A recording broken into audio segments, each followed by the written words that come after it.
Hoofbeats echo through a moonless hollow, a sound frozen in time. For centuries, the legend of the Headless Horseman has been America's favorite ghost story, a tale told around flickering flames. But what if that story is merely the surface of something far older and stranger? Tonight, we are not just retelling a spooky fable.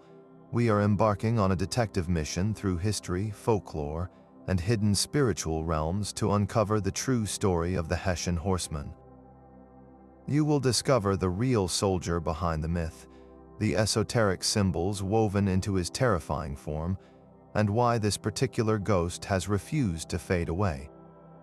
What traumatic death on a Revolutionary War battlefield could bind a soul to the land for eternity?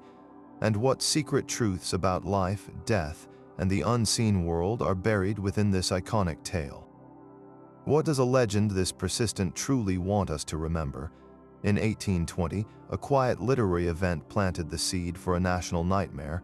Washington Irving, a young American writer seeking his voice, published a collection of stories called The Sketchbook of Geoffrey Crayon, Gent. Nestled among its pages was a peculiar tale set in a secluded glen along the Hudson River, a place he called Sleepy Hollow. The story was an instant sensation, captivating readers on both sides of the Atlantic. Irving did not just write a ghost story, he crafted a foundational piece of American folklore, giving a young nation its own haunted ground. The plot is deceptively simple. We follow Ichabod Crane, a superstitious and somewhat greedy schoolmaster who vies for the hand of the wealthy Katrina Van Tassel. His rival is the boisterous Brombones. After a party filled with ghost stories, including the tale of a Hessian soldier who lost his head to a cannonball and now rides each night searching for it, Ichabod rides home through the dark hollow. He is pursued by a silent, headless figure on horseback. A pumpkin is thrown, Ichabod vanishes, and the village is left with a mystery. Was it the ghost of the Hessian, or was it Brombones in a cruel disguise? Irving masterfully never answers. This ambiguity is the story's genius, allowing the legend to breathe and grow in the minds of readers. But here is the crucial point for our investigation. Washington Irving's tale is the beautifully crafted fiction, the literary catalyst. It gave the Hessian Horseman his name, his haunting ground, and his iconic pumpkin. It packaged the terror into a narrative we could all share. Yet, like any great myth, it did not emerge from a vacuum. Irving was a collector of local lore, a listener to old Dutch whispers along the Hudson. His story is the glittering surface of a much deeper, darker pool. So while we know the fictional fate of Ichabod Crane, we must now ask, who was the man that inspired this spectral rider? What real history, what genuine trauma, lies buried beneath the pumpkin and the panic of that midnight chase? Tarrytown is a real place, a quiet village hugging the eastern bank of the Hudson River. To visit today is to walk through layers of American history, where the legend feels less like a story and more like a memory of the land itself. This was, and still is, the true Sleepy Hollow. Founded by Dutch settlers in the 1600s, the area retained its old world character well into Irving's time. The original Dutch name, Turvetown, meaning wheat town, speaks to its agricultural roots, a place of farms and mills nestled between the river and the wooded hills. The landscape itself seems designed for hauntings. The Hudson Valley is famously broad and majestic by day, but as dusk falls, the high cliffs cast long shadows across the water. The hollows, those steep, wooded ravines cutting inland, become tunnels of deepening gloom, where sounds are muffled and the world feels several centuries away. It was this palpable atmosphere that earned the area its nickname, Sleepy Hollow, a place wrapped in a perpetual, drowsy tranquility that locals said was cast by an old Dutch spell. Long before Washington Irving put pen to paper, the residents of Tarrytown and the surrounding farms were trading tales. The old post road, a vital colonial route that ran right through the area, was a ribbon of dirt shadowed by enormous trees. Travelers on this road at night reported countless strange sights, sounds that had no source, and fleeting apparitions. The folklore was a practical, superstitious catalog of the unknown. There were tales of spectral ladies in white, mournful cries from the woods, and lights that danced over the marshes. Most persistent were the stories of phantom riders, echoes of the war that had so recently torn through this very countryside. The Revolutionary War was not a distant event here, it was a fresh scar. The Battle of White Plains was fought nearby, and skirmishes were common along the Hudson. For the local Dutch families trying to maintain their peaceful, pastoral lives, the war was an unwelcome and violent storm. It makes perfect sense that their ghost stories would feature the most terrifying symbol of that conflict, the professional German soldiers hired by the British, the Hessians. So when Irving came to write his story, he was not inventing a haunting from whole cloth. He was stitching together the very real fabric of Tarrytown, its haunted hollow, its old Dutch families like the Van Tassels, and the deep-seated fear of the headless Hessian trooper that already lived in the local imagination. His genius was to take these scattered threads of place, history, and folklore and weave them into a single, unforgettable tapestry. The legend was already whispering in the wind through the trees along the post road. Irving simply gave it a voice. And if the place is real and the fear is historical, then we must ask, who was the man who became the monster in these tales? What do we actually know about the Hessians themselves? The word Hessian itself became a whisper of dread along the colonial frontier. To understand the ghost, we must first understand the living man behind the legend. The Hessians were not a mythical horde, they were real soldiers, professional fighters from several German states, most notably Hesse-Kassel. In the 18th century, it was common practice for European rulers to rent out their armies to foreign powers for profit, a cold business transaction in human lives. The British Crown, stretched thin by a global war and facing a rebellious continent an ocean away, signed contracts worth millions to bring over tens of thousands of these German troops. For the average American colonist, the arrival of the Hessians was a terrifying escalation. These were not the familiar redcoats, with whom some might have shared a language or cultural ties.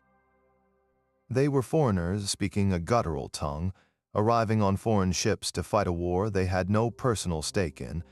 Their reputation preceded them, one of fierce discipline and ruthless efficiency. On the battlefield, they were formidable, often serving as shock troops in pivotal engagements. They fought with a chilling professionalism that contrasted sharply with the often ragtag colonial militias.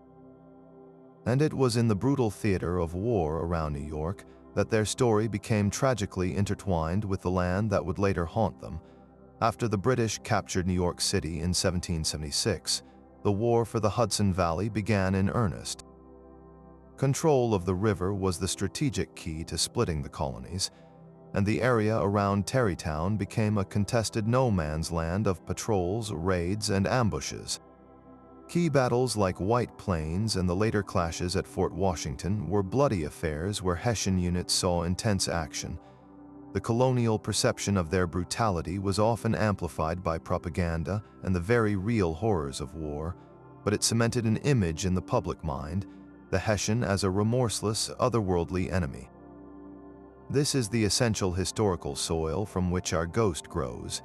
Imagine one of these young men, far from the forests of Germany, fighting in a confusing war for a cause not his own. He wears a distinctive uniform, perhaps the blue coat of a Jäger or the traditional garb of a dragoon. He follows orders, survives skirmishes, and tries to endure in a hostile, unfamiliar land. Then, during one of those countless, nameless clashes along the old post road or in a shadowy hollow, his war ends not with a surrender, but with a sudden, catastrophic violence. A cannonball, a musket blast, a saber strike. The historical accounts are vague because for history, he was just another casualty, but for folklore, his death was the moment of creation. The anonymous Headless Hessian trooper was not born in Washington Irving's study. He was born in the trauma of the American Revolution itself, a symbol of a violent, unresolved past left bleeding on the ground of Sleepy Hollow. So we have the place and we have the historical archetype, but a ghost is more than just a location and a historical fact. A ghost in the world of esoteric belief is a story that refuses to end. What happens in that fleeting, terrible instant between a soldier's last breath and the start of his eternal ride? October 1776 was a month of cold rain and colder decisions for the American cause. Following the defeat at Long Island, General George Washington's Continental Army was in a desperate retreat northward, aiming to keep the British from controlling the vital Hudson River. They made a stand on a series of hills near the village of White Plains, a landscape of open fields and wooded ridges that felt a world away from, yet was intimately connected to, the Sleepy Hollows just a few miles to the west. Here, the British and Hessian forces under General William Howe caught up to them. The Battle of White Plains, fought on October 28th, was a brutal, day-long engagement of artillery duels and fierce infantry assaults. Hessian regiments, including the famed Grenadiers, were at the forefront of the attack on Chatterton Hill, a key American position. The fighting was close and merciless. American riflemen, positioned behind stone walls and in the woods, picked their targets, while British and Hessian lines advanced through a storm of musket and cannon fire. The Hessians, known for their disciplined volleys and bayonet charges, pressed forward into the chaos.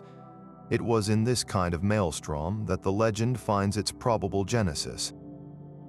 While no single historical record points to a specific decapitated Hessian horseman at White Plains, the battle exemplifies the exact conditions that could create such a figure. Mounted officers were high-value targets, visible symbols of authority on the battlefield. A cannonball, designed to smash through lines of men, would not stop for a single rider. The 6-pound solid shot used in field cannons of the era could easily take off a man's head and keep going, a fact documented in grim detail in soldiers' diaries and letters. Similarly, a well-aimed saber stroke from a charging dragoon in the heat of a cavalry melee could have the same horrific result. The headless trope, then, is not a fanciful invention of folklore, but a grim reflection of battlefield reality. For the farmers and villagers of Tarrytown, the thunder of that October battle would have rumbled over their hills. In the days that followed, the wounded and retreating would have passed along their road, and stories of the fighting, of the terrifying Hessian charges, and of the specific, shocking injuries sustained would have spread through the local taverns and hearths. A headless body, especially that of an enemy officer found in a wooded ravine or near a creek after the armies moved on, would have been a traumatic discovery, a singular image of violence so complete it seared itself into community memory. This is the moment the ghost was born, not in the shadowy hollow, but in the smoke and scream of a Revolutionary War battlefield. A man, with a name and a life in a distant German village, met a sudden, brutal end on foreign soil.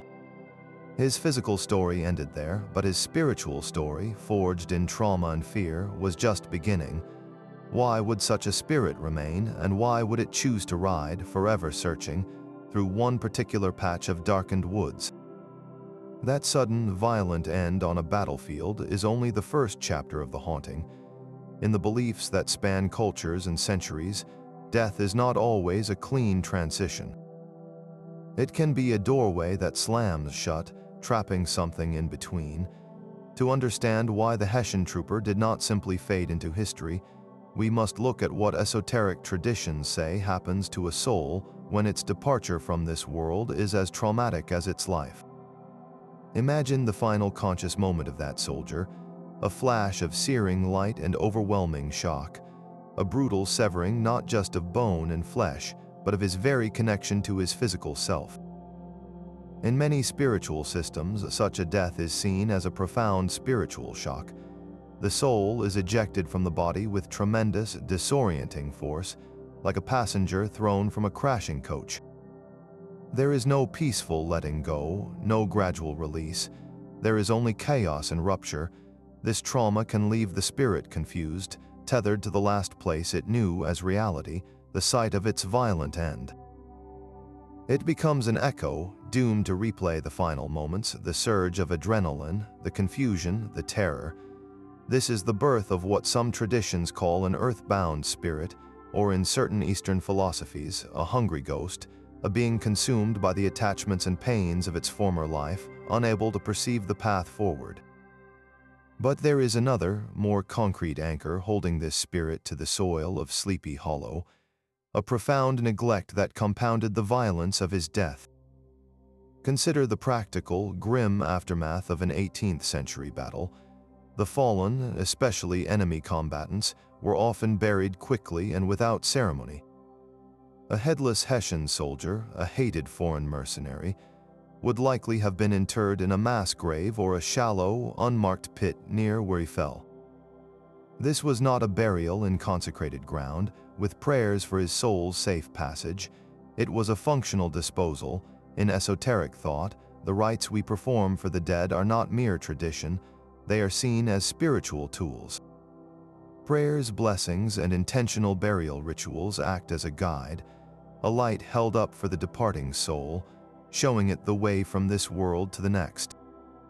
Without these rites, the spirit can be left in darkness, unsure of where to go. It remains attached to its physical remains, to the land that holds them, and to the intense emotional energy of its final moments. So the Hessian Horseman is not riding by choice, he is riding by a terrible compulsion. He is bound by the twin chains of a traumatic, sudden death and a dishonorable, forgotten burial. His eternal search for his head is not just a grotesque detail, it is a powerful symbol of his condition. He is seeking the part of himself that was violently taken, the seat of his identity and consciousness, in a futile attempt to become whole again. He is a perfect storm of spiritual unrest, a casualty of war twice over, first in body and then in soul. This explains why he haunts that specific stretch of road and hollow, the very ground that holds his bones and his final shocking memory.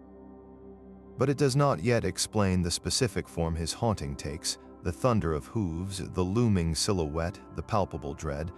Why a horseman, and why does his legend carry such raw, primal power that it has endured for centuries? The search for a missing head is far more than a quest for a gruesome trophy. In the hidden language of symbols that spans cultures and secret traditions, decapitation carries a profound and terrifying meaning. The head is not merely a biological command center, it is the sacred seat of consciousness, the vessel of identity, and the bridge to the divine. It houses our reason, our memories, our sense of self. To lose one's head, therefore, is the ultimate spiritual catastrophe. It represents a violent severing from intellect, from purpose, and from any connection to a higher understanding. A headless being is a being stripped of its humanity, reduced to its most primal, reactive state. Think of the Hessian Horseman thundering through the hollow. He is not a strategist, not a man with a past or a name. He is pure, undiluted instinct, a storm of rage and confusion trapped in the moment of his traumatic death. He is the perfect symbolic embodiment of a soldier's end, not just killed, but utterly dehumanized by war, his reason obliterated along with his skull. This symbolism echoes in dark corners of global folklore, revealing a shared human understanding of this terror. Consider the Dullahan of Irish myth, a headless ferry coachman who carries his own grinning head under his arm, using it as a lantern to see his victims. Like our Hessian, the Dullahan is a figure of doom, an unthinking, unstoppable force that follows ancient merciless rules. These parallels tell us something vital. The headless specter is a universal archetype, a story we tell about the horror of losing oneself, of becoming nothing but a reaction to a past injustice. For the Hessian trooper, this means his eternal ride is a prison of his own unresolved trauma. He is not seeking his head to be whole again in a physical sense, he is instinctively, hopelessly searching for the reason he died, for the identity stolen from him, for the peace that comes with understanding. His gallop is the frantic pulse of a soul that cannot rest because it cannot comprehend its own end. Yet if the headless state is one of blind instinct, what then guides his spectral steed, and what ancient forgotten power might linger in the very ground he is condemned to haunt? His spectral steed is no ordinary animal, but a creature forged from the same dark energy as its rider. In the hidden language of symbols, the horse is far more than a simple mount. It is a bridge between worlds. Across countless mythologies, from the ancient Greeks to the Norse and Celtic traditions, the horse serves as a psychopomp, a guide for souls transitioning from life into death. Sleipnir, the eight-legged horse of Odin, could gallop between the realms of the living and the dead. The pale horse of the biblical apocalypse carries a rider named Death himself. These are not beasts of burden, but embodiments of profound spiritual power, vehicles for forces beyond human understanding. So what does it mean that our headless spirit is forever bound to such a creature? It suggests his haunting is not a random stumble in the dark, but a guided, purposeful torment. The black horse he rides amplifies every terrifying aspect of his legend. Black is the color of the void, of the grave, of the unknown. A black horse in folklore is often an omen, a symbol of raw, untamed natural forces and the unfathomable mystery of what lies beyond the final breath. This steed, with eyes that might glow like embers, does not tire, does not fear, and knows the shadowy paths of the hollow as if they were its stable. It becomes an extension of the Hessian's own fractured spirit, a demonic or ghostly creature in its own right, sharing a single, terrible purpose. Together, rider and horse form a complete archetype of otherworldly dread. The headless man represents the trauma of a violent end and the loss of self, while the black horse represents the relentless, instinctual power that carries that trauma forward through time. They are not two separate entities, but one fused spectral engine, a nightmare made manifest. This union binds him to the old post road, a path once traveled by the living, now eternally patrolled by this emblem of death. But if the horse connects to the underworld, what does that tell us about the very land he is condemned to ride? Could Sleepy Hollow itself be more than just a pretty, haunted glen? Could the ground hold a memory, a consciousness, that calls to lost spirits like his? The whispers Washington Irving collected were not his own inventions, but threads of genuine fear pulled from the air of the Hudson Valley. For decades before the sketchbook was published, the old Dutch family spoke of a phantom on the post road. One account, recorded by a local historian, tells of a man named Brom Bones, not as a fictional prankster, but as a real resident who claimed to have raced the ghost one night, his own horse lathered in terror by the pursuit.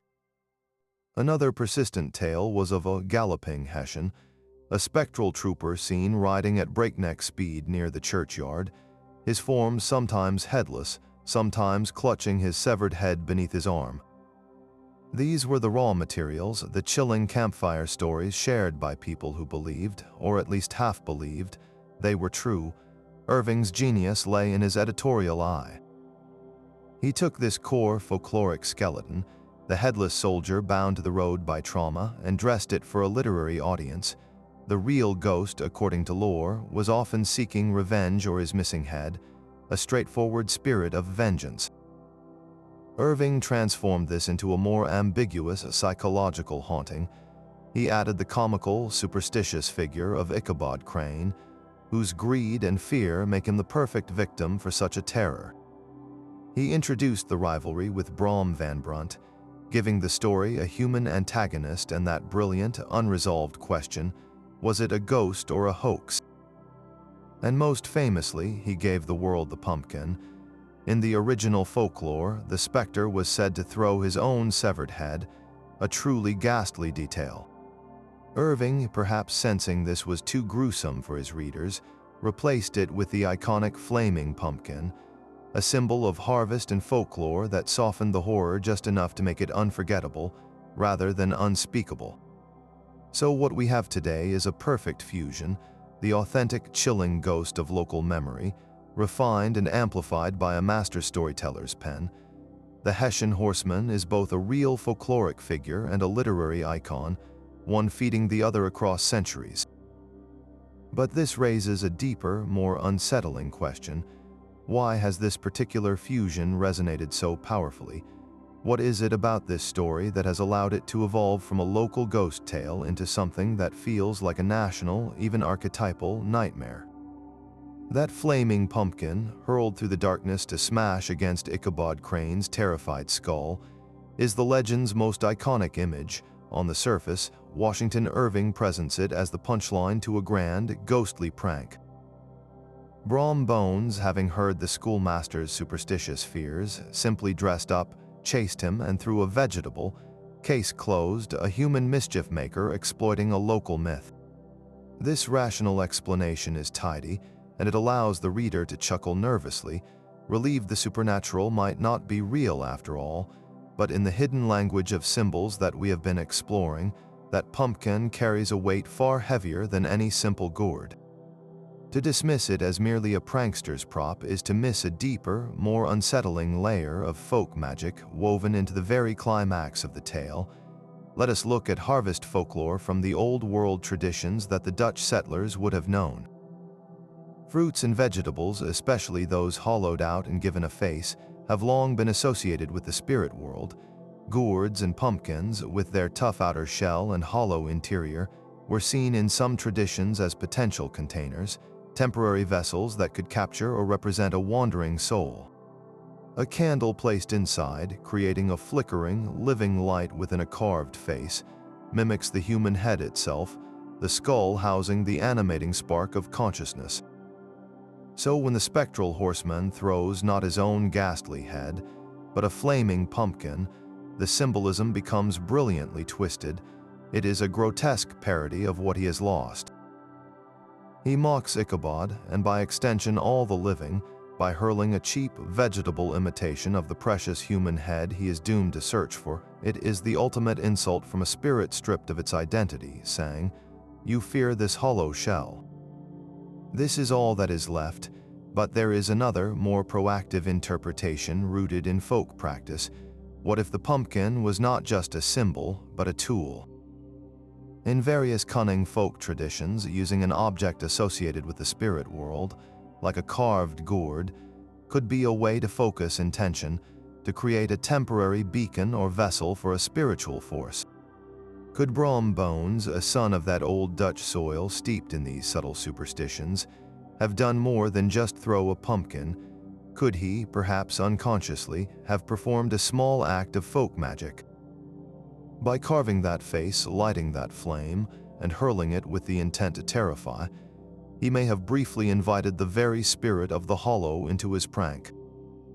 He did not just dress as the ghost, he invoked its essence, using the pumpkin as a conduit to channel the area's built-up fear and legend into a single, terrifying moment. This makes the climax far more ambiguous and powerful. Whether it was Brom or the true Hessian spirit, that pumpkin was never just a vegetable. It was a lantern of the soul, a mockery of life, and potentially a folk charm turned weapon.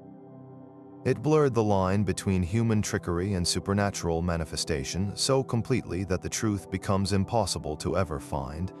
And that blurring, that uncertainty, is the true magic of the legend. It forces us to live in the question, in the shadowy space where folklore and reality touch. This lingering doubt does more than just make a good story, it shapes the very world around us. For generations after Irving's tale was published, the people of Sleepy Hollow did not stop seeing the horseman. They started seeing him everywhere. The power of a story often lies not in its monster, but in the person the monster chooses to chase. Ichabod Crane is far more than a clumsy victim.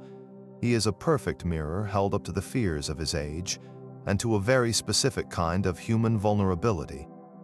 Washington Irving paints him with meticulous, almost cruel detail, a man of contradictions. He is a schoolmaster, a figure of learning and reason, yet he is saturated in the deepest superstitions. He is an outsider in the close-knit Dutch community, a gangly, awkward presence with an insatiable appetite for both food and local gossip. His hunger defines him, a constant gnawing need to consume, whether it is Katrina Van Tassel's family wealth, a table full of pastries, or every chilling ghost story whispered in the firelight. This makes him the ideal catalyst for the supernatural. In the hidden mechanics of spiritual belief, terror is not just a reaction, it is an invitation. Ichabod does not simply believe in ghosts, he devours the stories about them, internalizing every detail until his imagination is feverish with possibility. His mind becomes a fertile ground where folklore takes root and grows into palpable dread. On that fateful ride home, every rustle in the leaves is not a branch, but a skeletal hand, every shadow is not a tree, but a looming specter. He is so consumed by his own fear that he effectively summons the very thing he is trying to escape. This is a core principle found in many esoteric traditions, the idea that intense, focused belief, especially belief charged with raw emotion like terror, can act as a beacon in the unseen world. It can give shape and energy to formless forces, or attract entities that feed on that specific vibrational frequency. Ichabod, with his rational mind utterly overthrown by superstition, becomes a walking, trembling antenna broadcasting a signal of pure panic. So when the dark shape finally emerges from the hollow, we must ask, who truly called it forth? Was it the restless spirit of the Hessian, bound to his eternal patrol, or was it the concentrated, manifested fear of Ichabod Crane himself, given form by the ancient power of the place? In this light, the horseman is not merely a ghost chasing a man. He is the physical embodiment of Ichabod's deepest anxieties, a nightmare given hooves and a saddle, rising from the dark soil of the schoolmaster's own mind. The chase, then, becomes a terrifying internal drama made external, where a man is literally run down by the monstrous sum of his own beliefs. This reveals an unsettling truth about the legend, and perhaps about our own relationship with fear. The most potent hauntings may not come from the grave, but from the unlit corners of our own imagination, waiting for the right moment and the right fearful mind to gallop into reality. Brom Van Brunt was the living, breathing spirit of Sleepy Hollow long before any ghost arrived. Where Ichabod Crane was all angles and nerves, Brom was solid earth and roaring laughter. He was not a man who read about the world, he lived directly in it, a champion horseman, a formidable fighter in the rough and tumble brawls of the countryside, and the undisputed leader of the local youth. His power was not intellectual or supernatural, it was profoundly physical and social, rooted in the very community Ichabod could never truly join. Brom represented a different kind of magic altogether, the raw, cunning power of the trickster, a figure as ancient as folklore itself. Tricksters, from Loki in Norse myths to the coyote in Native American tales, are not villains in the simple sense. They are agents of chaos and change, who use wit, deception, and a deep understanding of the rules to break them for their own ends, often to humble the arrogant or expose the foolish. Brom fits this archetype perfectly. He did not fear the legend of the horseman, he understood it as a feature of his homeland, a story he could wield.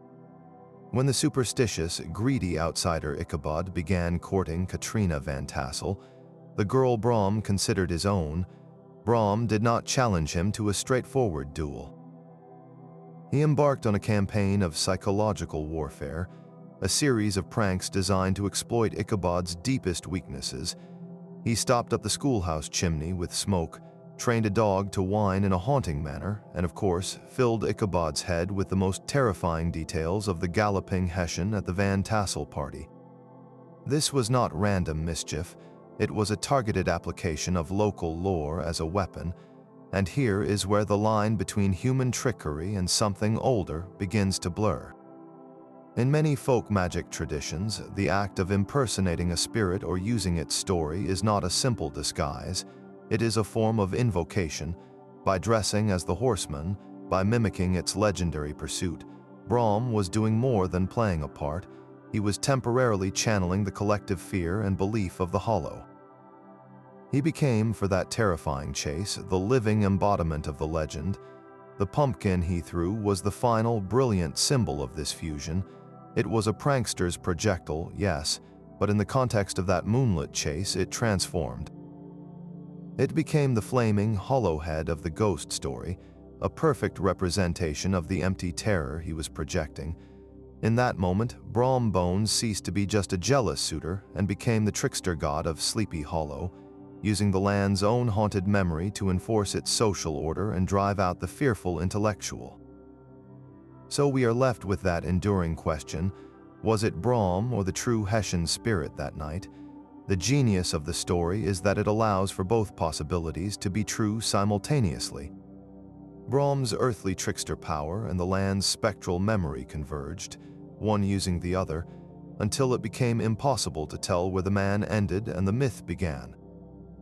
This convergence suggests that sometimes the most powerful hauntings are not delivered by ghosts, but are crafted by the living, who understand that the right story, told at the right time, can be more real than any phantom. The landscape itself might be the most important character in this entire haunting. Beyond its brooding beauty, Sleepy Hollow could belong to a hidden category of location known in esoteric traditions as a thin place. This is not a poetic metaphor, but a serious concept found in Celtic spirituality, indigenous beliefs, and modern metaphysical thought.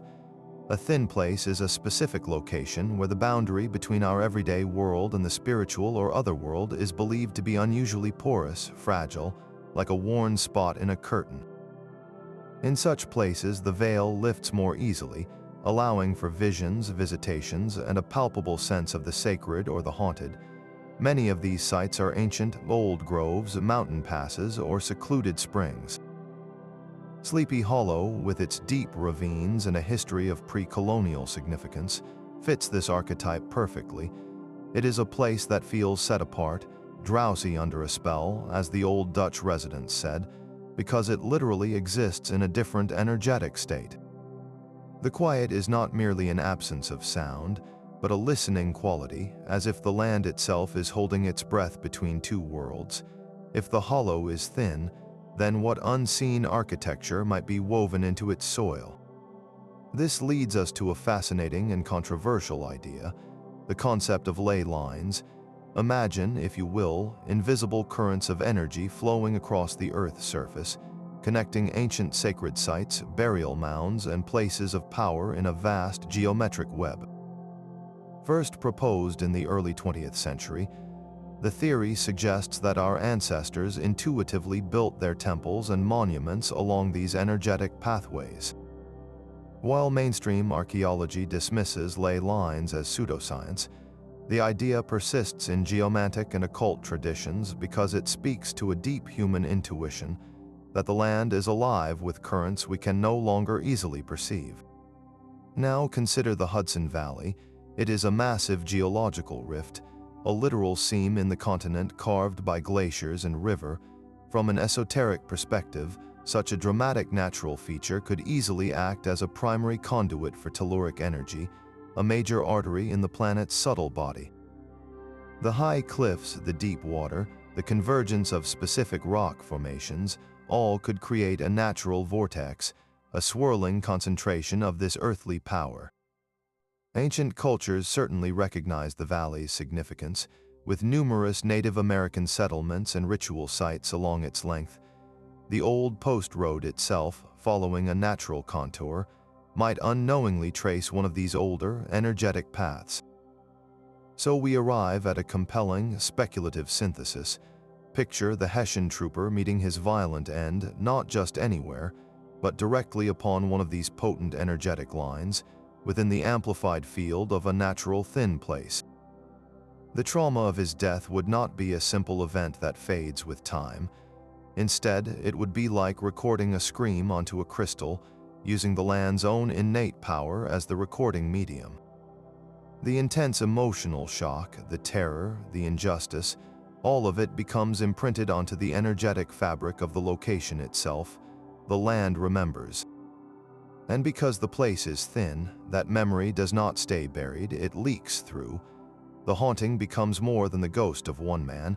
It becomes the echo of the land replaying a moment of profound violence that occurred within its most sensitive zones. The horseman's ride, then, is not a random haunting, but a scheduled reverberation along an ancient, energetic pathway, amplified by the geography of the hollow every time conditions are right.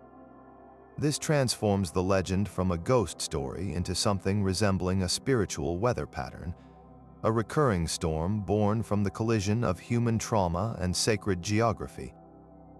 If the land can hold such an echo, what other forgotten memories might still whisper along those old, energetic lines? The ghost stories whispered in Sleepy Hollow were not born of aimless fear, but from a specific, deeply rooted spiritual worldview. To truly understand why the Hessian Horseman was believed, we must step into the minds and homes of the Dutch families who first spoke of him. Theirs was a world alive with unseen forces, a practical blend of Protestant faith and older, earth-based folk magic carried from the old country. These settlers did not see a strict separation between the physical and spiritual realms. Every rustle in the cornfield, every strange dream, every odd-shaped root could carry a message or a warning. Their Christianity was interwoven with a robust belief in ghosts, omens, and protective charms, creating a cultural soil perfectly fertile for a haunting to take root. For them, spirits of the dead, especially those who died suddenly or unjustly, were a fact of life. These ghosts were not mere phantoms, they were neighbors with unfinished business, capable of influencing the weather, causing illness in livestock, or appearing to warn of impending doom. The concept of a headless spirit was particularly potent in this system. Since the head was the seat of the soul and identity, a headless ghost was the ultimate lost soul, a being so tragically incomplete it could never find peace, forever bound to wander the site of its trauma. This was not a fictional trope to them, it was a recognized spiritual condition. Their daily lives were punctuated by rituals meant to manage this unseen world. Practices around burial were especially crucial. A body had to be buried with its feet pointing east, toward the rising sun and the hope of resurrection, or the spirit might walk. Graves were often placed on the north side of the churchyard, the cold side, to keep the dead from disturbing the living. To protect a home from wandering spirits, families would hang horseshoes over doors with the ends up to hold the luck, or place crossed pins or broomsticks by the hearth to block entry. They read omens in the natural world. A bird tapping at a window meant a death was coming, and a dog howling at night signaled it could see a spirit invisible to human eyes. This was the atmosphere in which tales of the galloping Hessian first circulated. When a farmer heard hoofbeats on the old post road at midnight and saw no rider, he did not dismiss it as imagination. He understood it through this lens as the clear sign of a trapped, angry soul bound to the road by a violent death and a lack of proper rites.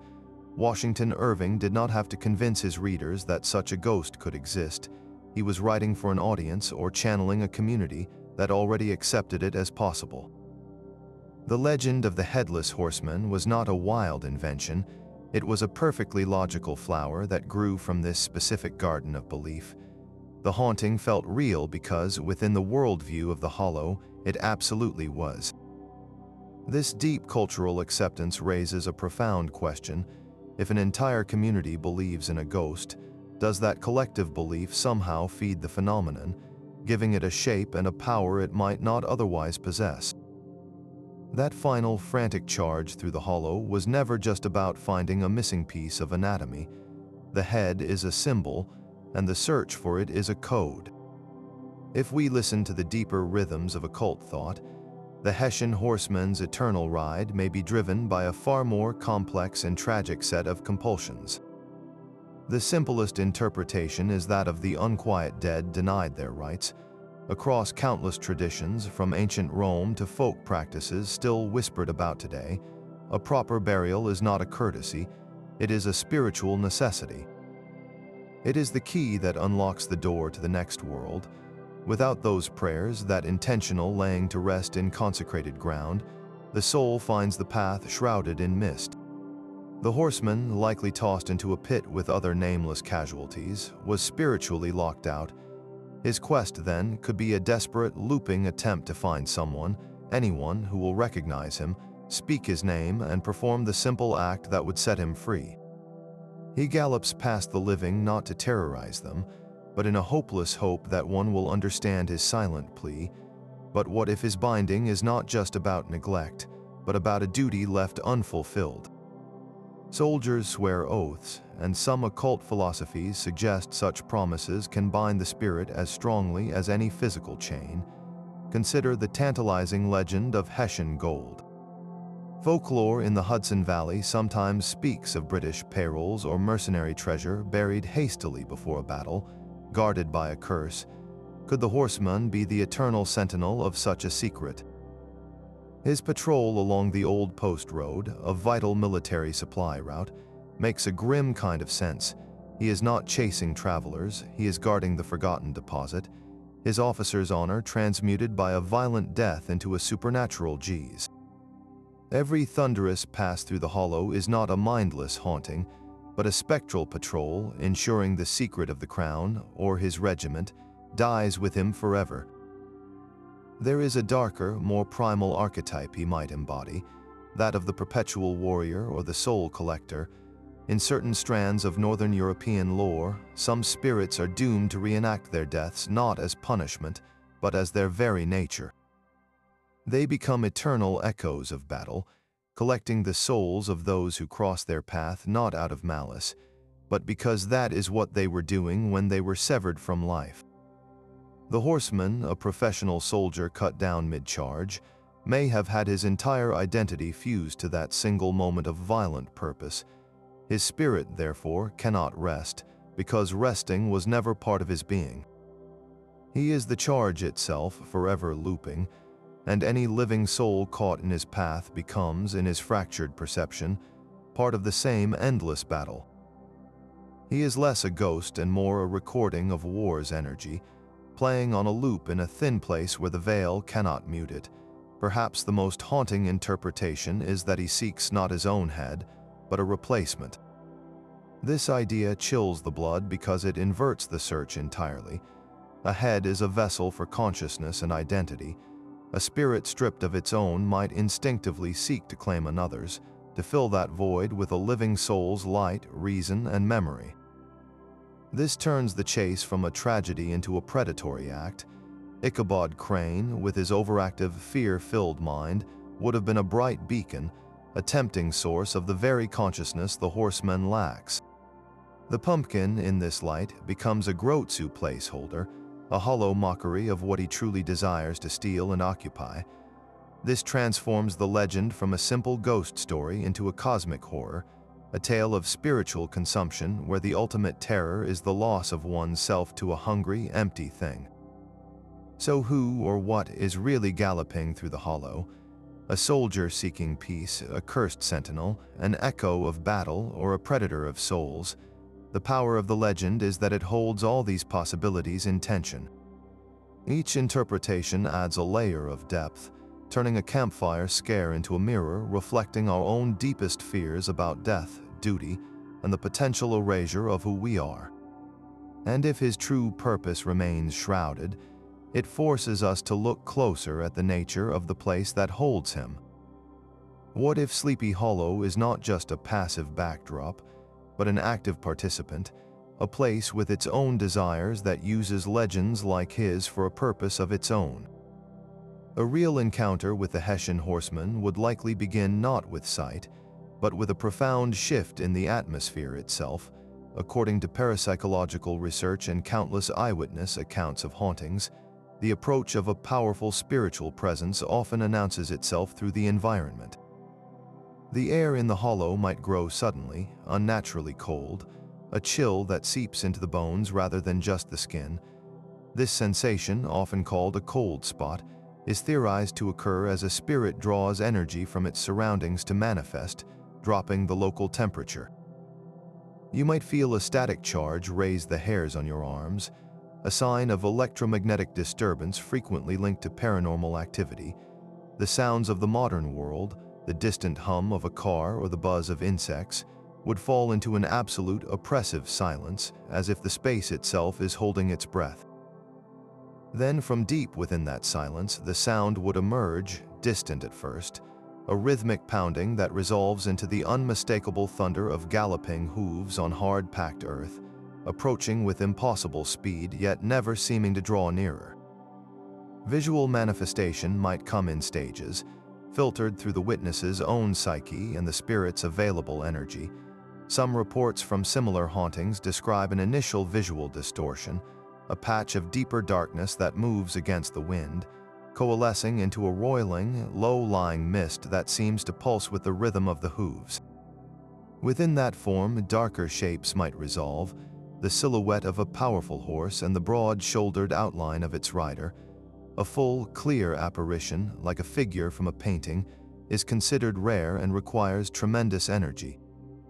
More likely, the experience would be fragmentary, terrifyingly incomplete. You might see only the lower half of the horse and its rider's boots in the stirrups, the rest of the form fading into the night fog, a literal representation of the spirit's own fractured state. The absence of the head would be a palpable, horrifying void, a blank space where a face should be that somehow feels more attentive than any gaze. Interaction is where esoteric frameworks offer chilling insights.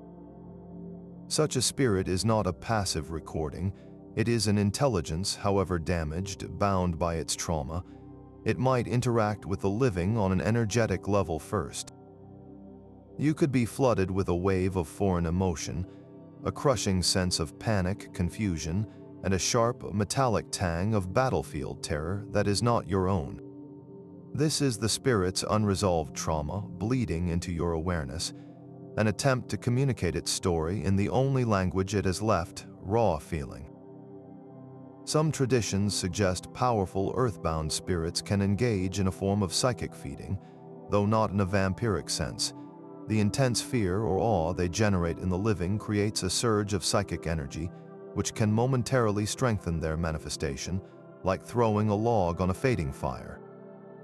Your terror does not just react to the ghost, it potentially sustains it, creating a dangerous feedback loop where the more afraid you become, the more real and threatening the presence feels.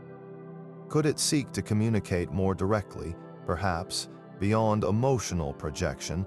It might attempt to use symbolic language rooted in its own history. The sound of a saber being drawn from a spectral scabbard, the smell of black powder and damp wool, or the fleeting image of a regimental insignia pressed into your mind's eye. These are not random details, but pieces of a puzzle it is desperate for someone to solve. In the most perilous interpretations, a spirit this powerful and fixated might not just want to be seen, it might seek a connection to complete its unfinished business. This is where the legend of the chase finds its real-world corollary. The overwhelming urge to run, the sense of being pursued by an unstoppable intent, could be less about physical danger and more about a spiritual pull, the entity's attempt to latch onto a living consciousness to escape its endless loop, if only for a moment. To encounter the Hessian Horseman truly, then, is not to see a ghost, but to temporarily become entangled in the unresolved storm of a soul that died too violently to find its way home. This raises a final, unsettling thought. If such an encounter is possible, what ancient practices or modern understandings could either invite this connection or, more importantly, sever it? The terror of a midnight encounter begs a practical question. What could you possibly do if you heard those hooves behind you? For the people who believed in the Hessian Horseman, this was not a hypothetical fear. It was a real danger requiring real defenses. Their world was filled with simple, powerful tools of spiritual protection, each rooted in ancient principles that recognized the vulnerability of the human spirit to unseen forces. The most common defense was iron, particularly in the form of a horseshoe. This was not mere superstition, it carried deep symbolic weight. Iron, forged in fire and pulled from the earth, was seen as a substance of order and human mastery over chaos. In European folklore, spirits of the dead and fairy folk were often repelled by cold iron, its very presence creating a barrier they could not cross. A horseshoe nailed above a doorway with the ends pointing upward was believed to act as a spiritual cup, catching and holding harmful energies, preventing them from entering the home. It was a permanent ward, a declaration that this space was under human dominion.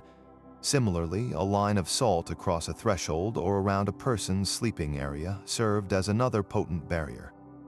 Salt, as a preservative and purifier, symbolized incorruptibility and eternal life. Its granular nature created a literal, unbroken circle of protection, a boundary that negative entities were thought unable to breach. To cross a line of salt was to risk dissolution. Beyond physical barriers, there were botanical allies. Herbs like St. John's wort, harvested at midsummer, and rowan wood were considered especially powerful against evil spirits. A sprig of rowan over a barn door or a pouch of protective herbs carried on one's person was standard practice. These were not just plants, they were seen as repositories of specific vibrational energies, of sunlight and vitality, that countered the cold, draining presence of a ghost. But perhaps the most immediate defense was the spoken word. A charm, a prayer, or a direct command spoken with firm authority could turn a spirit away. This taps into a core occult principle that sound, intention, and true names hold creative power. For a Christian settler, reciting the Lord's Prayer or calling on the name of Jesus was an invocation of the highest spiritual authority, a command for the lower spirit to depart. In a more folk magic context, a specific rhyming charm passed down through generations could serve the same purpose, its familiar rhythm focusing the will of the speaker into a shield of intention. For a spirit like the Hessian Horseman, specific symbols might have held unique power. Confronting a soldier's ghost with the symbol of his own forgotten authority could be profoundly disarming. Holding up a military badge, a British coin of the period, or even speaking a command in German could, in theory, break through his confusion. It would be a shocking reminder of the chain of command he once served, a momentary anchor to the identity he lost. The principle at work here is one of resonance and command. You meet the spirit on the terms of its own existence, then assert a higher law. A cross does this by representing divine order. A soldier's insignia does it by representing temporal, martial order. Both are symbols that say, you are known and you are bound by rules greater than your rage. The Dutch families of Sleepy Hollow almost certainly employed a blend of these methods. They would have hung their horseshoes, kept their Bibles close, and taught their children the old charms. Their homes were not just wooden structures, but spiritually fortified spaces. The path between farms, however, remained a wilderness where the old rules of the hollow held sway. This leads us to wonder, if such protections could keep a spirit at bay, could other, more deliberate rituals do something far more profound, not just repel the haunting, but finally resolve it? The legend does not remain confined to the pages of a book or the memories of a bygone century.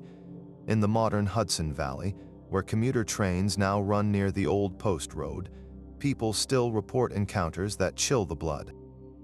A motorist on a lonely stretch of Route 9 late at night sees a dark, mounted figure standing motionless in the mist of a swamp before vanishing.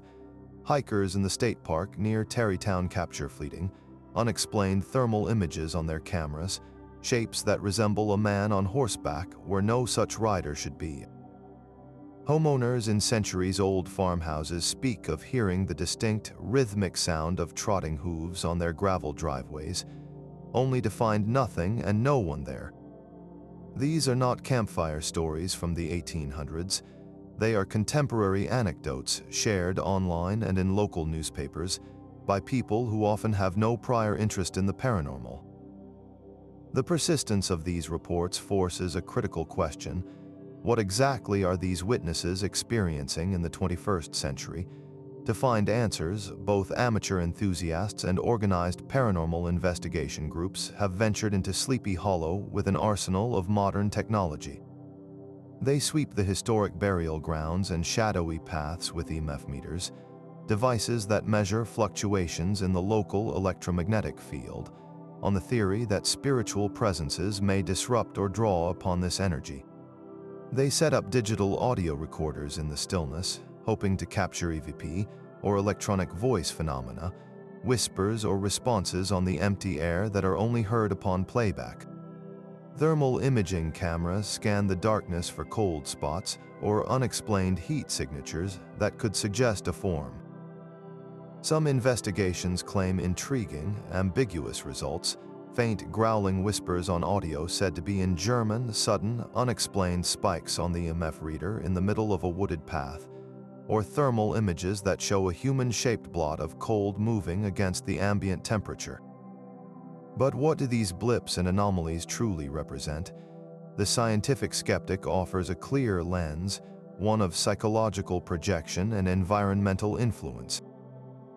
The power of the Headless Horseman legend is immense, woven into the very identity of the region. A person walking those woods at night is already primed by a lifetime of stories. An odd branch becomes a skeletal arm, the call of a night bird transforms into a mournful cry, and the natural decay of organic matter can sometimes create localized cold spots. The brain, especially one steeped in the local lore, excels at pattern recognition, often seeing faces and figures where none exist, a phenomenon called pareidolia.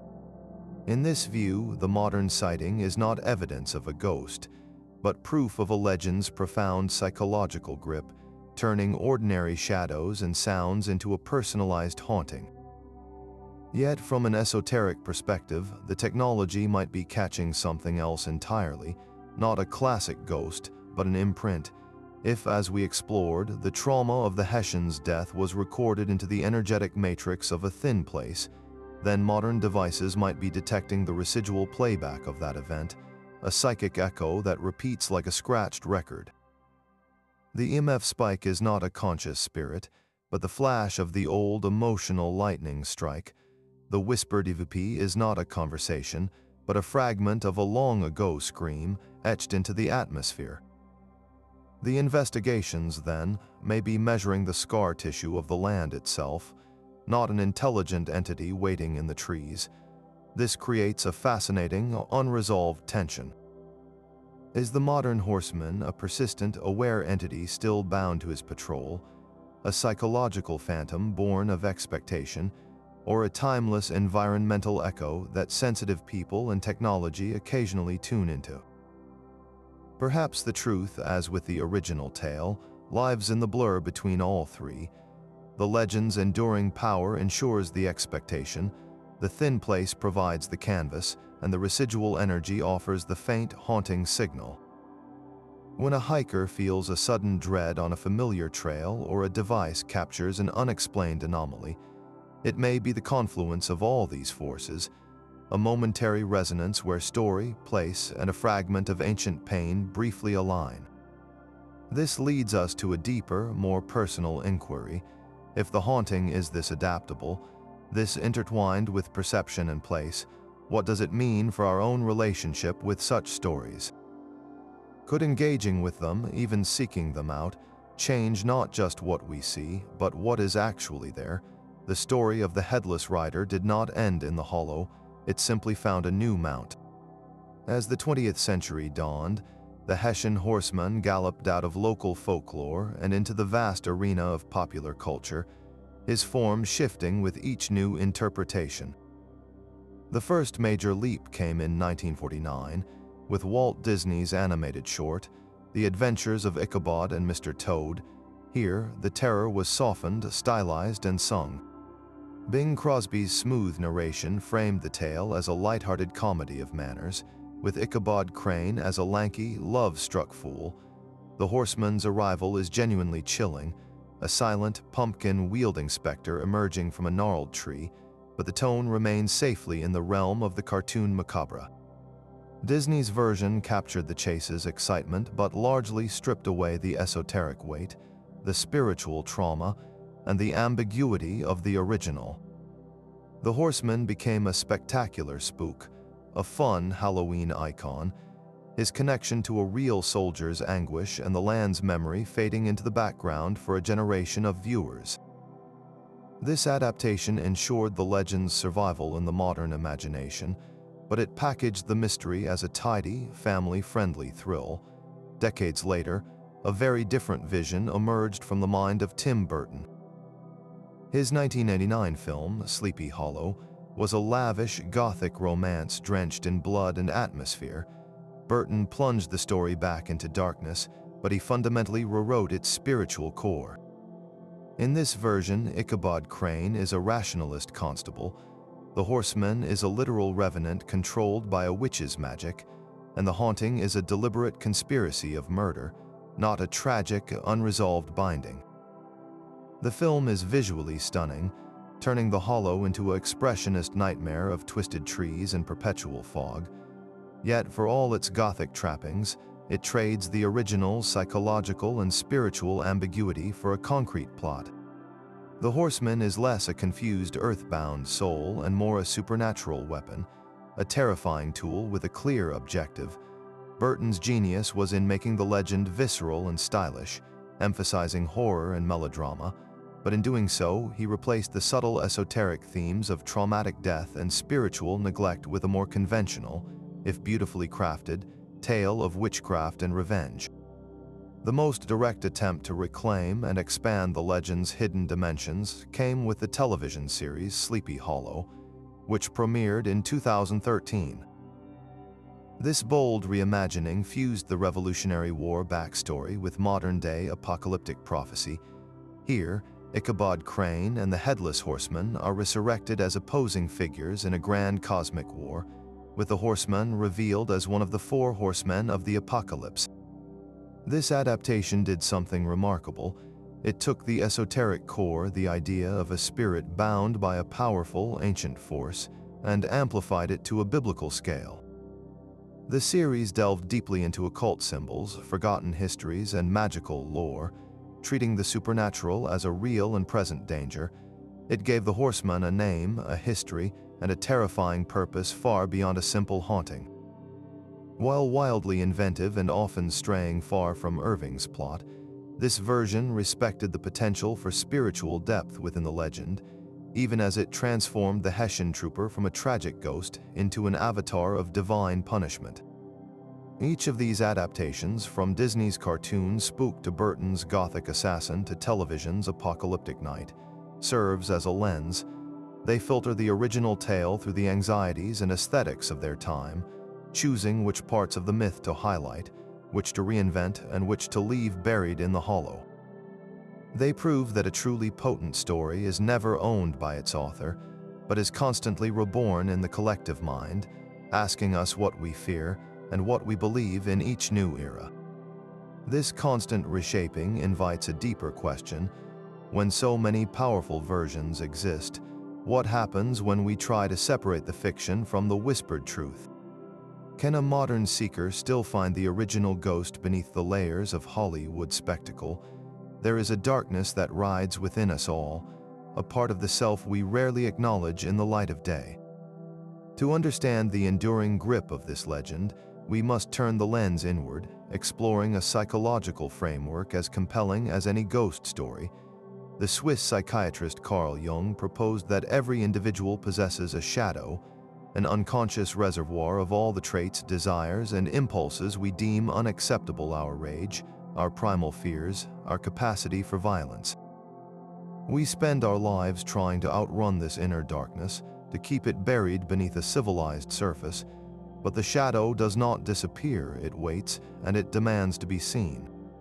In this light, the haunting of Sleepy Hollow transforms from an external ghost story into a profound internal drama.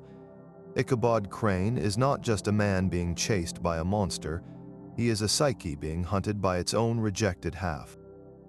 His superstitious terror, his greed, his social awkwardness, all are surface-level symptoms of a deeper conflict, the struggle of a fragile ego trying to maintain control. The Headless Horseman, then, becomes the perfect symbolic embodiment of Ichabod's shadow. He is the eruption of the primal, the instinctual, and the violently assertive, all the qualities Ichabod lacks. The horseman is headless, severed from reason and intellect, because the shadow operates purely on impulse and raw emotion. He rides a powerful black steed, symbolizing untamed libido and unconscious energy. And he is relentless because the parts of ourselves we deny do not fade away. They gather strength in the dark until they can no longer be ignored. The midnight chase through the hollow is the central metaphor. Ichabod, on his old, plodding horse, represents the conscious mind fleeing in panic. The horseman, thunderous and unstoppable, is the repressed shadow finally breaking through, determined to force a confrontation. Ichabod cannot escape because you can never truly outrun yourself. The hollow itself, with its tangled paths and deepening shadows, becomes the landscape of the unconscious mind, a place where the normal rules of reality dissolve and hidden things emerge. This interpretation gives the flaming pumpkin a chilling new meaning. If the head is the seat of identity and consciousness, a pumpkin is a crude, hollow imitation. In Jungian terms, this could represent the persona, the false mask we present to the world. Ichabod has crafted a persona of the learned schoolmaster, the gentle suitor, but it is a fragile shell, easily shattered. The horseman does not have a real head because the shadow is not a true identity. It is the fragmented, angry truth behind the mask.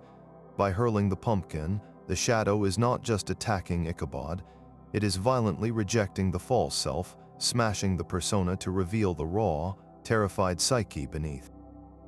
The legend's unresolved ending mirrors our own psychological struggle. Does Ichabod vanish, consumed by his own darkness, or does he flee, forever changed, having glimpsed the terrifying power of what he carries inside? The story does not say, because the integration of the shadow is a lifelong process, not a single event. We all have our own horseman, a composite of every shameful thought, every burst of anger we stifled, every instinct we deemed too wild. The tale warns us that if we refuse to acknowledge this inner rider, if we spend all our energy in flight, we may one day find ourselves at the mercy of a gallop we can no longer control. It suggests that true courage lies not in outrunning the darkness, but in turning to face it, to understand what it wants, and in doing so, to become more whole. This psychological layer makes the legend timeless, because the hollow is not just a place on a map, it is the territory of every human mind. This archetype of the headless rider is not unique to the Hudson Valley, it is a nightmare shared by cultures across oceans. When we trace the silhouette of the Hessian Horseman against a global map of folklore, we find he is part of a much older, darker family. Consider the Dullahan of Ireland, a terrifying fairy, not a ghost, who rides a black horse or drives a spectral death coach. He carries his own severed head, which he often holds high like a lantern, its glowing eyes and ghastly grin illuminating his path. The Dullahan is a herald of death, his arrival at a doorstep meaning someone inside is marked to die. He cannot be barred by locked gates or doors, but he has a strange vulnerability, a fear of gold. Even a single gold pin thrown in his path can make him vanish. Then there is the Germanic wild hunt, a furious, ghostly cavalcade led by figures like Odin or a spectral huntsman, thundering across the winter sky. While the leader is not always headless, the hunt shares the same core elements, a furious, unstoppable ride through wild places, associated with death, storms, and the unseen world. To see the wild hunt was considered a dire omen, a portent of war, plague, or personal doom. British folklore, too, is filled with headless phantoms, often the ghosts of executed criminals or fallen knights, doomed to haunt bridges, lanes, or ancient battlefields, forever searching for what they lost. What do all these disparate spirits tell us? They reveal a pattern, a set of universal fears given form. First, they are all intimately tied to death, not as a peaceful end, but as a violent, active force. They are not mourners, they are agents or omens of the end. Second, they belong to the wild, untamed margins, the old roads, the deep forests, the storm-racked skies. They are creatures of the liminal space, the border between the settled human world and the ancient, chaotic wilderness. And third, they serve as a warning. Their appearance is never casual. It signals a breach in the natural order, a moment when the rules that keep us safe have temporarily dissolved. The Hessian Horseman fits this pattern perfectly. He is a death omen from the Revolutionary War, bound to the wild hollow away from the village, and his appearance signals that you have strayed into a realm where the past trauma is still violently alive. This global context shows that the power of the Sleepy Hollow legend does not come from its originality, but from its authenticity. It is an American branch of a very old, very deep-rooted tree of human dread. Our ancestors from Ireland to Germany understood that a headless rider was the ultimate symbol of a soul severed from reason, doomed to enact its trauma in the landscapes we fear to cross at night. This realization shifts our investigation. If the figure is archetypal, then perhaps the haunting is not just about one soldier's unresolved end, but about the land itself tapping into this ancient, shared symbol to express a local trauma. The hollow may have chosen the form of the Headless Horseman because that is the primal language the human psyche understands for unresolved, violent history. So we must now ask, what happens when such an archetype is not just a story, but is actively fed by the beliefs and rituals of a living community? How does collective human attention shape the ghost in the ground? The search for a ghost inevitably leads to a search for bones. If the Hessian Horseman is bound to his unmarked grave, then finding that grave should, in theory, be the key to his prison. Over the decades, this logical conclusion has drawn historians, amateur archaeologists, and even paranormal investigators into the woods and fields around Terrytown and White Plains, scanning the ground with metal detectors and poring over old maps, hoping to uncover the physical proof of the legend. Their quest is the archaeology of a nightmare, digging not just for artifacts, but for the origin point of a story, and they have found things, but never the one thing they seek. The Hudson Valley is a landscape layered with Revolutionary War history.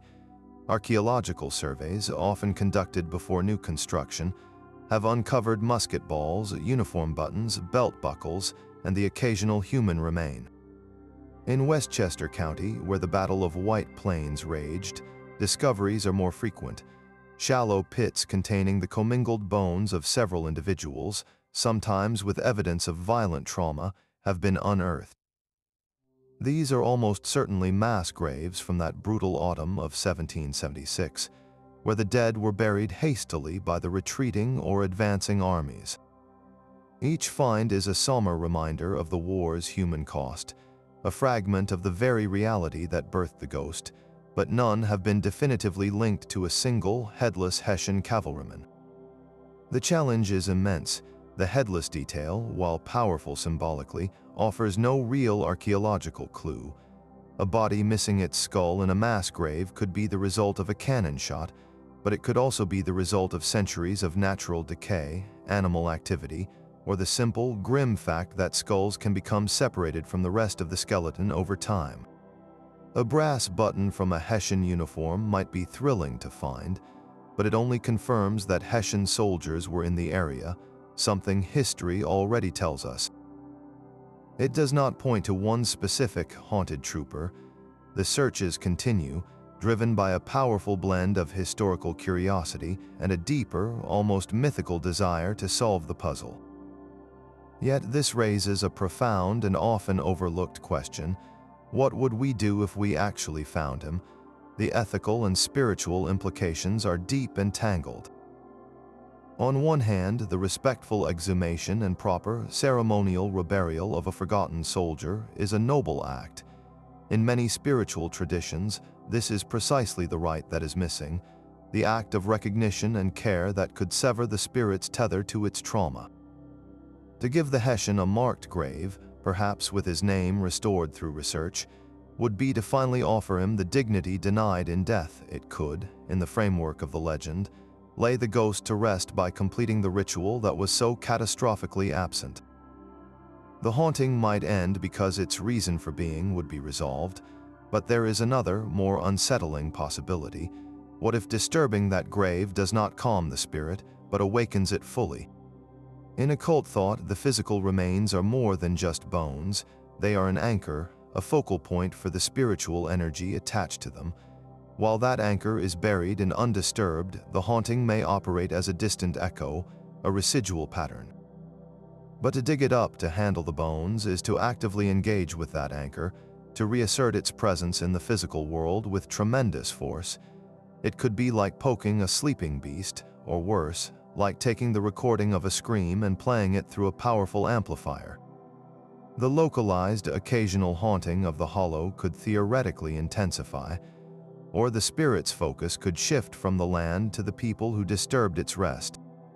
Furthermore, if the haunting is not just about one soldier, but is an archetypal imprint of the land itself, then finding specific bones might accomplish nothing at all.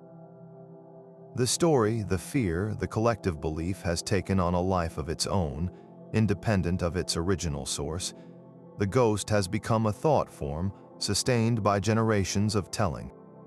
In that case, no amount of archaeological discovery would silence the hoofbeats in the hollow, because the true grave of the Hessian Horseman is not in the soil, but in the human imagination. So the search remains suspended between history and mystery. We are left with a compelling paradox. The very act meant to solve the legend could either end it forever or give it a terrifying new chapter. Perhaps the grave is better left unfound, a silent route for a story that has grown far beyond the confines of a single tragic life. This leaves us with a final, practical consideration. If we cannot bury the bones, is there another way to address such a haunting, a way that works with the energy rather than against it? The story of Ichabod Crane and the Headless Horseman has always been a ghost story with a conscience. Beneath the thrilling chase and spectral terror, Washington Irving wove a tapestry of moral warnings, lessons that resonated deeply with his 19th century audience and still hold a mirror to our own failings today. The most glaring of these is a warning against greed. Ichabod Crane is not a romantic hero. He is a social climber whose heart beats in time with the clink of coins. His interest in Katrina Van Tassel is measured not in affection, but in acres of farmland, fattened livestock, and the promise of a comfortable life. He literally sees her as the centerpiece of a lavish feast, his mind turning her father's wealth into future meals. This insatiable appetite, both literal and metaphorical, makes him spiritually vulnerable. In the moral logic of the tale, his greed clouds his judgment and opens a door for the supernatural to enter. It is his desire for what is not rightfully his that keeps him at the party too long, listening to ghost stories that fray his nerves and ultimately sends him down the darkened path where his deepest fears await. He is not an innocent victim of random chance. He is a man led into darkness by his own hunger. This greed is partnered with a profound gullibility. Ichabod is a man of learning, yet he abandons all reason for superstition.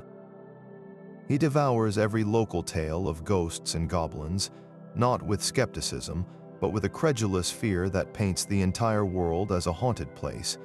His imagination, fed by his own avarice and anxiety, becomes his greatest enemy. The legend warns us that when we let unchecked fear and fantasy override our reason, we become architects of our own downfall. Ichabod does not just hear a story about the horseman, he internalizes it, visualizes it, and ultimately, on that lonely road, he manifests it with the sheer power of his terrified belief. The lesson is clear: a mind that surrenders to panic and superstition is a mind that can be hunted. From a spiritual perspective, the tale serves as a stark caution about boundaries, both physical and metaphysical. Sleepy Hollow is not just any patch of woods, it is a place set apart, drowsy under an old Dutch spell, To enter it after dark, especially on a night heavy with ghost stories, is to knowingly trespass in a haunted domain. The story operates on an ancient, almost universal folk belief that some places belong to the unseen world after sunset, and to violate that space is to invite consequences. It is a warning to respect the territories of the dead. Furthermore, Ichabod's fate can be seen as a punishment for disrespect, not of a specific grave, but of the history that saturates the ground. He listens to the story of the Hessian not with solemnity for a fallen soldier, but with a thrill of selfish terror. He reduces a tragedy of war, a man's brutal end, to a spooky anecdote for his own amusement. In the moral calculus of folklore, such disrespect does not go unnoticed by the spirits involved. Ultimately, the most profound warning is not about individual failings, but about collective history. The horseman is the literal embodiment of unresolved violent history. He is the past that has not been buried properly, the trauma that has not been acknowledged, the debt that has not been paid. His eternal ride is a reminder that actions of violence and injustice do not simply vanish with time.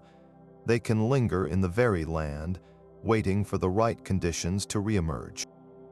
The hollow, therefore, becomes a metaphor for any community built over unhealed wounds. The legend cautions that if we do not properly attend to our history, if we do not honor our dead and reconcile our conflicts, we risk creating a landscape that is forever haunted, where the unresolved past can gallop out of the shadows to confront the living. The Hessian Horseman is not chasing Ichabod Crane by mere coincidence. He is the consequence of a forgotten war meeting, the embodiment of personal folly on a road paved with fear. But a legend like this is never truly finished, because it lives not in books, but in the stories people tell each other. For over 2 centuries, the tale of the Headless Horseman has been a shared inheritance, whispered around campfires, retold on front porches, and now discussed across digital spaces. And with each retelling, something subtle shifts, a new detail is added, a personal encounter is woven into the fabric of the myth. This is how folklore breathes. It is not a dusty artifact in a museum case. It is a living, growing thing, fed by the oxygen of human experience and belief.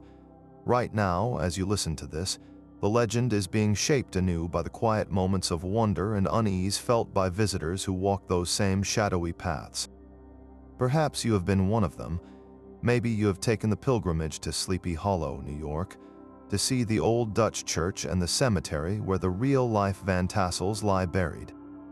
You have felt the peculiar hush that falls over the hollow as the sun dips behind the hills, a silence that feels less like an absence of sound and more like a presence listening. You might have taken a lantern-lit night tour, the guide's voice low as you pass beneath the gnarled branches of trees that were saplings when Washington Irving was a boy. And in that atmosphere, charged with expectation, perhaps you felt something, a sudden chill on a warm autumn evening, a shape in the corner of your vision that dissolved when you turned your head, or simply a profound and inexplicable sense of being watched by the past. Or your connection might be more personal, woven into your own family history. Do you have an ancestor who lived along the Hudson Valley, someone who might have heard the old Dutch stories firsthand? Has a grandparent or an elder in your community ever shared a variation of the tale, one where the horseman guarded a different bridge or was seen near a different creek? These family stories are the vital, undocumented threads of the legend, the personal testimonies that prove a haunting is not just a plot, but a persistent echo in the lives of ordinary people. Even if you have never set foot in Tarrytown, you might have your own strange encounter with the archetype. Have you ever been driving on a lonely country road late at night and seen a dark, unexplained shape by the tree line that made your heart skip a beat? Have you ever heard the rhythmic sound of a single horse's trot when no farm was nearby? These moments, fleeting and often rationalized away, are the raw materials of modern folklore. They are the personal experiences that, when shared, add another layer of credibility and mystery to the old stories. So we are extending an invitation to you to become part of this ongoing investigation. We want to hear your stories. Have you visited Sleepy Hollow and felt the legend come alive? Have you experienced something unusual there, or in any other place that felt touched by this same eerie energy? Do you have a family tale about a headless rider or any ghostly soldier that has been passed down through generations? Your personal account is more than just an anecdote. It is a data point in the study of how myth interacts with place and perception. By sharing it, you contribute to a living archive of belief, showing how this 200-year-old ghost story continues to find new footing in our world. Your testimony reminds us that legends are not owned by the past. They are co-authored by every person who feels a shiver of recognition when the wind sighs through a darkened hollow. What you have felt, what you have seen, or what you have been told matters. It is the proof that the Hessian Horseman is still riding, not just through the woods of New York, but through the landscape of our collective imagination. From the quiet pages of Washington Irving's sketchbook to the smoke-choked fields of the American Revolution, our journey has traced more than a ghost story. We have followed the hoofbeats from a literary masterpiece into the muddy reality of a Hessian soldier's grave, and from there, into the shadowed realms where history, spirituality, and human psychology intertwine. The true story of the Hessian Horseman is not a single thread, but a dense tapestry. Its warp is the historical trauma of a young nation at war, and the very real, brutal death of a forgotten man. Its weft is the rich folk belief of the Dutch settlers, a worldview where the unseen was a daily fact. Across this fabric are embroidered the esoteric symbols, the headless archetype, the black steed as psychopomp, and the thin place of the hollow itself. And over it all is the golden thread of a master storyteller's craft, which took these raw, whispering truths and wove them into a narrative so compelling it became our own. This legend endures because it is built on a foundation of genuine human experience, fear, and mystery. It is a campfire story with a historical birth certificate, a Halloween icon with a spiritual autopsy report. It asks us to consider the weight of a violent death, the power of a landscape's memory, and the terrifying possibility that some pieces of the past are not content to stay buried. They linger in the collective unconscious, waiting for a dark night and a fearful mind to give them shape once more. Why do some legends never die? Perhaps because they are not merely stories, but living conversations with the unresolved. They are the questions we are still afraid to ask out loud. Given a face, a form, and a haunting ground, the Hessian Horseman rides because we have not yet answered for him, because the hollow between history and mystery remains, and because in the end we still love the delicious thrill of a great, scary story that just might be true. The shadows hold more tales like this, waiting for their stories to be told. If you want to keep exploring the hidden intersections of history and the occult, be sure to subscribe. There are always more hoofbeats in the dark, and more secrets whispering from the past.